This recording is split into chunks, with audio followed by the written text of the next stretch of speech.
Ako si Juana, 43 years old at ako ay isang survivor.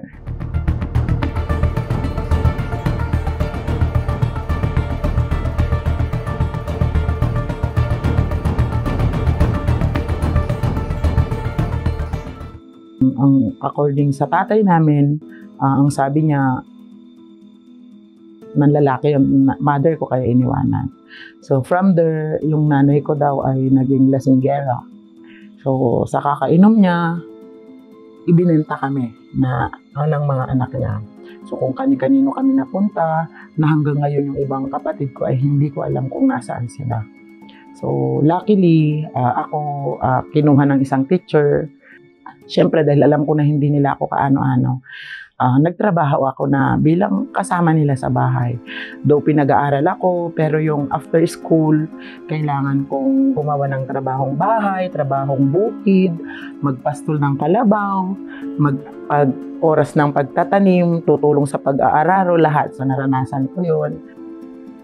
Dahil nga maestra yung aking kinalakhan, mahalaga yung edukasyon kasi sabi niya, minulat niya ako na pag hindi ka nakapag-aral, mangmang ka, lagi ka lang aapi-apiin. Sabi niya, kasi mabait siya, kung sa mabait, pero yung mga anak, kasama na yung mga kamag-anak, hindi.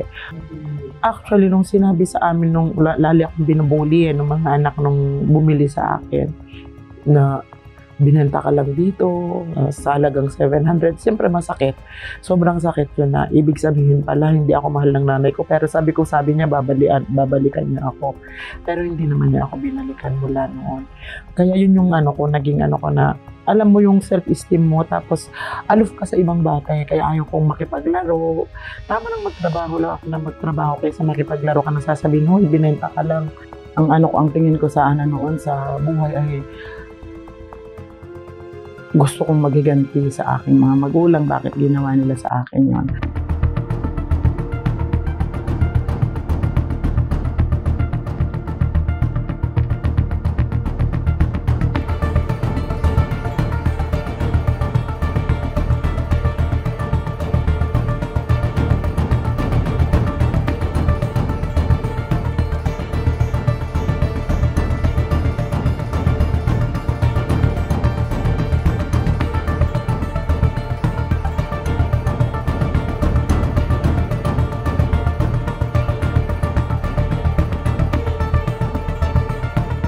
Andiyan magigising ako sa hating gabi na may humahawak sa maselang bahagi ng katawan ko, which is yun yung kapatid niya na binata. So alam mo yung traumatic sa akin sa gabi na hindi na ako makatulog.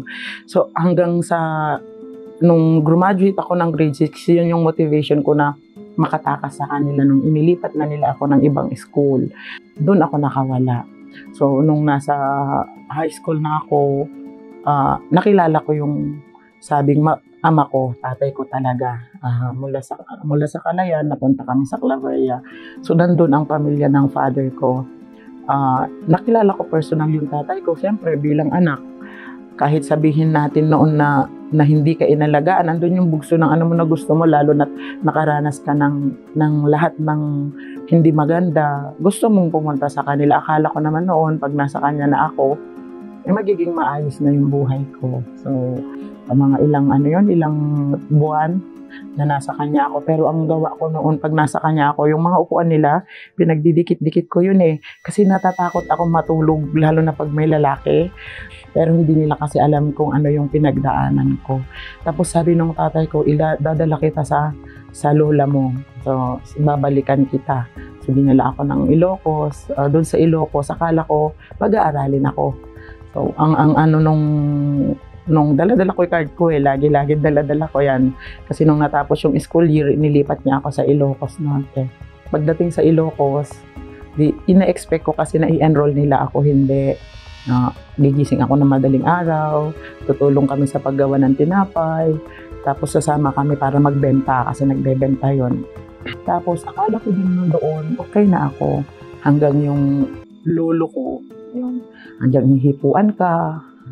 So, nung nag-trigger ulit yun, sabi ko hindi maganda yun. Tapos nagagalit yung mga tiyahin ko kasi bakit galit na galit ako sa lolo ko. Salbahe ko doon na bata, ganyan. Ang tingin nila sa akin, salbahe ako kasi hindi nila alam yung ginagawa. Tapos minsan magigising ako sa madaling araw, hinahalikan ako. So, takbo ako na hanggang sabi ko hindi ko kaya, tumakas ako. Nagnakaw talaga ako ng pera. Yung pera nila sa tindahan, kung ano yung nakuha ko doon, ninakaw ko yung pamasahe ko papuntang Lawag. So, sa ng Lawag, Ilocos Norte.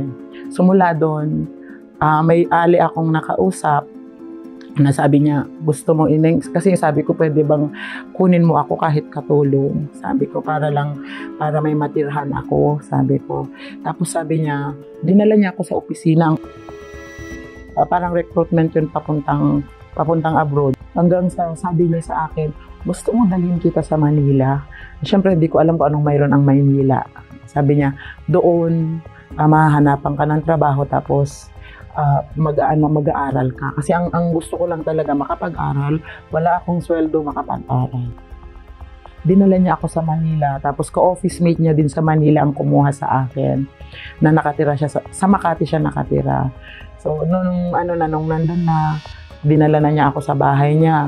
The following week, in-enroll niya ako sa pamantasan.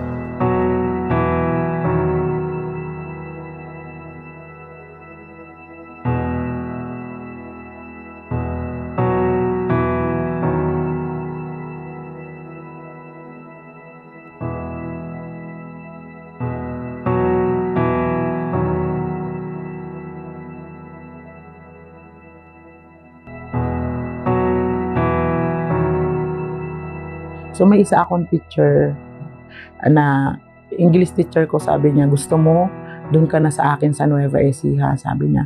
Doon makakapag-aral ka na mabuti. Ang kasama mo lang doon, yung nanay ko at saka yung tatay ko. Kasi lahat kami wala na doon sa bahay. May pamilya na lahat, tapos yung iba nasa ibang bansa. So sabi ko, sige po ma'am, kasi gusto ko talaga makatapos ng pag-aaral. Tapos siya na lahat na bahala din sa Form 137 ko, Form 138 siya na nag-asikaso. Nilipat niya ako sa General Tino. So doon sa kanila yon, unti-unting naging normal yung buhay ko.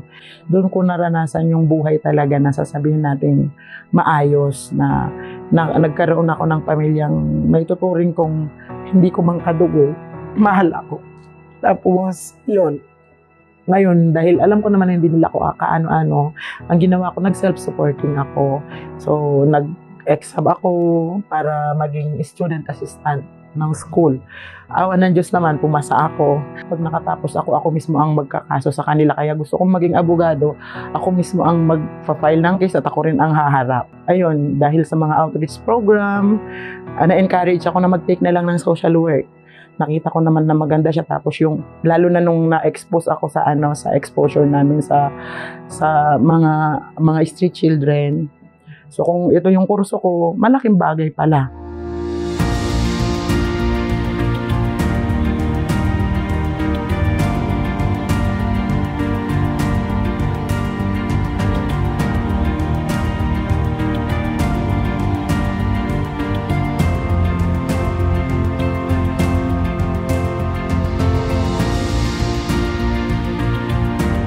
Actually, lagi ko naman itong sinasabi, magpasalamat ka kasi binenta ka. Bakit? Kasi kung hindi ka siguro binenta, hindi ka social worker ngayon. Yun yung ano ko sa kanya lagi. Pag dumadating ako dun sa point na naiisip ko yun, lagi kong sinasabi sa sarili ko, magpasalamat ka. Kasi yung paghihiganti nawala sa akin eh. Hindi na ako nagalit sa kanila. Actually, yung hatred, nawala kasi mas nakilala ko yung sarili ko, mas nagkaroon siguro ako masasabi kong nagkaroon ako ng direction, maging mapanuri na kung ano yung mga karapatan bilang kababaihan, madiscuss din sa loob ng tahanan, hindi lang dapat ikaw bilang babae, kundi mo rin yung lalaki, i-impart mo rin yung lalaki dun sa para alam niya yung karapatan mo bilang babae, ganun din siya.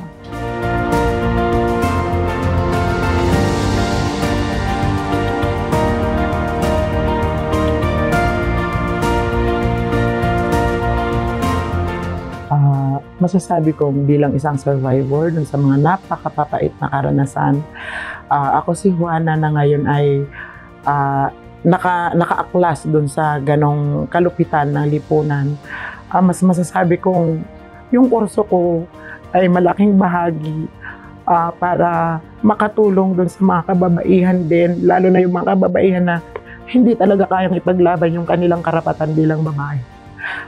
Nakikita ko yung sarili ko na pwedeng ito yung umpisa, pero dadating ang panahon na maging bukas din para mas maibahagi sa mas nakararami yung karanasan, para kapulutan nila ng aral, at din na kaya pang lumaban kahit gaano kasakit yan.